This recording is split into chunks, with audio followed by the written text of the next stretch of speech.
ব্যানারটাতে দেখছিলাম আর একটা কথা লেখা রয়েছে তাফসীরুল কোরআন মাহফিল লেখা হয়েছে, তাই না বাবা?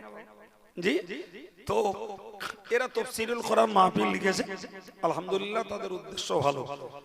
আরে বাবা, এই নাম করে বলা হোক আর নাম করে না বলা হোক, এই স্টেজগুলোতে যা হয় সব তাফসীরুল কোরআন মাহফিলই হয়।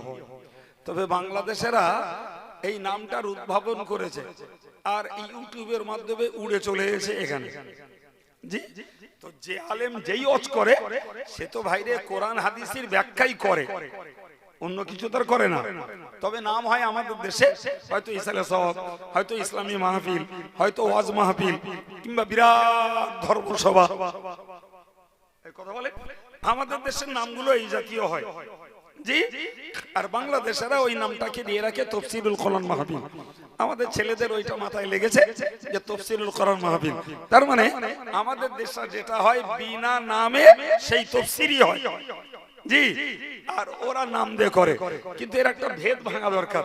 ভাই নাম দিলাম তাফসীরুল কোরআন মাহফিল, আর বক্তা উঠে হাসালে রসালো গল্প বললে, আর বক্তা উঠে সেখানে শুধু নারায়ে তাকবীর, আল্লাহু আকবার, দরুদ শরীফ জিন্দাবাদ, জি, আর একটা পীরের জীবনী বলে টাইম পাস করে থুতুদের টাকা গুনে নিয়ে বাড়ি গেল। এর রেকর্ড আছে না নাই? একদম ভুরি ভুরি এর রেকর্ড আছে। জি, তো নাম করে কোরআনের তাফসীরের নাম করে এ বেইজ্জতি নিশ্চিত আল্লাহ পাকের কাছে চরম ধরা খেতে হবে ওই কর্তৃপক্ষ এবং বক্তাদের।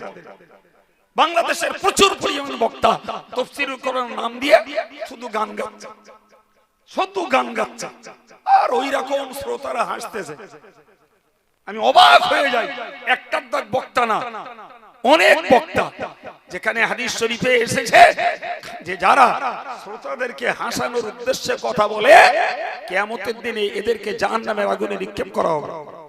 এরা ইচ্ছা করে করে গান গাচ্ছে, আর ওই রকম শ্রোতারা হেসে গড়াগড়ি খাচ্ছে, আর ইউটিউবে হচ্ছে হেসে বেহুশ, হেসে পেট ব্যথা, হাসতে হাসতে 3 বার অজ্ঞান হয়ে গেছে। এইসব লাইভে লেখে, থাম্বলে লেখে এইসব। জি, তো আমার বক্তব্য হলো যে তাফসীরুল কোরআন মাহফিল নাম দিয়ে যারা এই অশ্লীল আচরণ করে এদের খবর আছে আল্লাহর কাছে। আবার কেউ তাফসীরুল কোরআন মাহফিল নাম না দিয়ে সেখানে কোরআনের তাফসীর হয়, আলহামদুলিল্লাহ, সেটা নিশ্চিত নাম না থাকলেও কামটা ভালো। তো আজকে যখন এখানকার ছেলেরা তাফসীরুল কোরআন মাহফিল নাম দিয়েছে আর এখানে কোনো আয়াতেরা ইন্ডিকেট করে দেয়নি, তা আমি ছোট্ট একটা আয়াতের উপরে আপনাদের কিছুক্ষণ একটু তাফসীর শোনাই।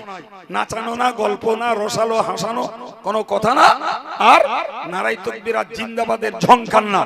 হকিকতে কিছু তাফসীরুল কোরআন আপনাদেরকে একটু শোনাচ্ছি একটা আয়াতের উপরে, একটু মনোযোগ দেন। জি, তাহলে এদের নামের সার্থকতা হবে ইনশাআল্লাহ। কোরআন শরীফের সেই আয়াতটা আমি গোড়ায় পড়েছি। মহান আল্লাহ কোরআন শরীফে বলেছেন ওয়াত্তাবিউ সাবিলা মান আনাবা ইলাইয়া। মহান আল্লাহ বললেন যে তোমরা ওই মানুষগুলোর রাস্তাকে অনুসরণ করো। আল্লাহ পাকের বক্তব্য, তোমরা ওই মানুষগুলোর রাস্তাকে অনুসরণ করো যারা মান আনাবা ইলাইয়া, যারা ফিরে এসেছে আমি আল্লাহর কাছে। সুবহানাল্লাহ। ভাই এর প্রথমত যদি একেবারে আয়াত পাকের মর্মটা বোঝার জন্য তাফসীর শুনতে হয় তাহলে এতটুকুই বলতে হবে যে মানুষগুলো আল্লাহর পথে চলে চলে তাদের জীবন লীলা সংবরণ করে আমি আল্লাহর কাছে পৌঁছে গেছে, পৃথিবীর বর্তমান প্রজন্মকে, যে কালের মানুষ পড়ুক সেই কালের জীবিত প্রজন্মকে ওই মানুষগুলোকে অনুসরণ করতে বলা হয়েছে। কথা ক্লিয়ার হয়েছে? মনে করুন ভাই আমরা এই যুগের লোক, আজকের আমরা কোরআন শরীফের ওই আয়াতটা শুনলাম, তাহলে আমাদের এই বেঁচে থাকা জীবিত জাগ্রত মানুষগুলোর দায়িত্ব হলো যে আমরা রেকর্ড খুঁজে দেখব যে কোন মানুষগুলো আল্লাহর পথে চলে চলে তারা আল্লাহর কাছে পৌঁছে গেছে। আমাদের জন্য ধর্মজীবন গড়তে সহজ হলো ওই মানুষগুলোর রাস্তা অনুসরণ করা। ফর এক্সাম্পল আমরা যদি নিচে থেকেই ধরতে ধরতে যাই, সাপোজ আমরা ধরে নিলাম ভাই এই এলাকার মানুষদের কথাই বলছি, এই এলাকার মানুষদের কাছে প্রচুর পরিমাণে দ্বীনের খেদমত করে গেছেন আমার আব্বা, না করেননি? হ্যাঁ, সেই মানুষটা তার জীবনটাকে আল্লাহর পথে রেখে কাটিয়েছেন না কাটাননি? হ্যাঁ না বলেন, কাটিয়েছেন ভাই। তার ঊর্ধ্বে যদি বলি পানিগোবরার হাফেজ সাহেব হুজুর কিবলা জি, তেনাকে এখানকার মানুষ খুব কাছ থেকেই জানতেন ভাই। সেই মানুষটা তার জীবনটাকে আল্লাহর পথে কাটিয়ে গেছেন না জাননি ভাই। যদি তার ঊর্ধ্বে যাই তো ধরে নেন দরগাপুরি সাহেব হুজুর জি, তো সেই মানুষটা দেখা লোক এখনো বেঁচে আছে ভাই। তো দরগাপুরি সাহেব তার জীবনটাকে আল্লাহর পথে কায়েম করে তিনি জীবন লীলা সংবরণ করে পৃথিবীর উপরিভাগ থেকে মাটির গর্ভে গেছেন, কথা ঠিক না ভুল ভাই? তার ঊর্ধ্বে যদি দেখতে যাই তাহলে বসিরহাট আল্লামা হুজুর রাহমাহুল্লাহ তিনি তার জীবনটাকে আল্লাহর রাস্তায় দাঁড় করিয়ে জীবনটা কাটিয়েছেন না কাটাননি? যদি তার ঊর্ধ্বে দেখতে যাই তাহলে ফুরফুরা শরীফের পীর সাহেব কিবলা মুজাদ্দিদ জামান আলা হযরত তিনি তার জীবনটাকে আল্লাহর রাস্তায় জীবনটাকে পূর্ণ উৎসর্গ করে তিনি মাটির মানুষ হয়েছেন না হননি? আমি আর ঊর্ধ্বে যাই না জি, এইটুকু বলি। কোরআনের আয়াতে বলা হলো অত্তাবিউ সাবিলা মান আনাবা ইলাইয়া, যারা আমার পথে চলে চলে আমার কাছে পৌঁছে গেছে তোমরা তাদের রাস্তা ধরো। সুবহানাল্লাহ বলেন জি। তো ভাই আমরা এই আয়াত থেকে প্রমাণ পাই যে এই শ্রেণীর মানুষগুলো রাস্তা ধরতে আদেশ করেছেন আমাদের কে? চিল্লে বলেন আল্লাহ। আমি আরেকটা আয়াত বলছি, মনে রাখুন ভাই। কোরআন শরীফে আমরা সূরা ফাতিহা পড়ি, তো সূরা ফাতিহাতে প্রতিদিন পড়ছি, প্রতিদিন ইহদিনাস সিরাতাল মুস্তাকিম সিরাতাল লাযিনা আন'আমতা আলাইহিম। পড়েন না পড়েন না, কি পড়ছি? ইহদিনাস সিরাতাল মুস্তাকিম। ও আল্লাহ তুমি আমাদেরকে সরল সহজ সঠিক রাস্তাটি দেখাও। ওই ফাতিহার মধ্যে বলছি আল্লাহ সোজা এবং সঠিক রাস্তাটি আমাদেরকে দেখাও। সে রাস্তা কাদের? সিরাতাল লাযিনা আন'আমতা আলাইহিম, আল্লাহ ওদের রাস্তা যাদের প্রতি তুমি নিয়ামত দান করেছো। ওদের রাস্তা যাদের প্রতি তুমি নিয়ামত দিয়েছো।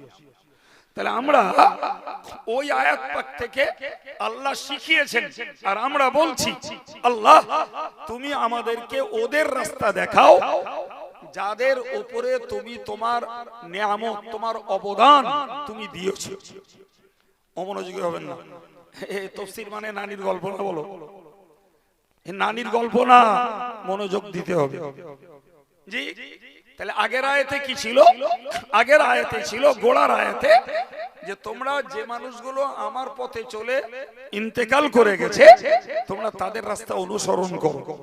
সূরা ফাতিহার আয়াতটাকে আমরা লক্ষ্য করে দেখছি, আল্লাহর কাছে চাইছি আল্লাহর শেখানো বলিতেই যে আল্লাহ তুমি আমাদেরকে সহজ এবং সঠিক রাস্তাটি দেখাও। কাদের রাস্তা? যাদের প্রতি তুমি তোমার নিয়ামত দান করেছো।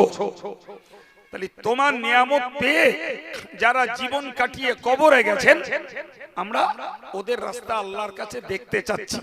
এবার বলুন আগের আয়াত আর এই আয়াত দুটি আয়াতের সমন্বয় করলে একই ফলাফল দাঁড়ায়, তাই না? এখন ওই লোকগুলো কারা?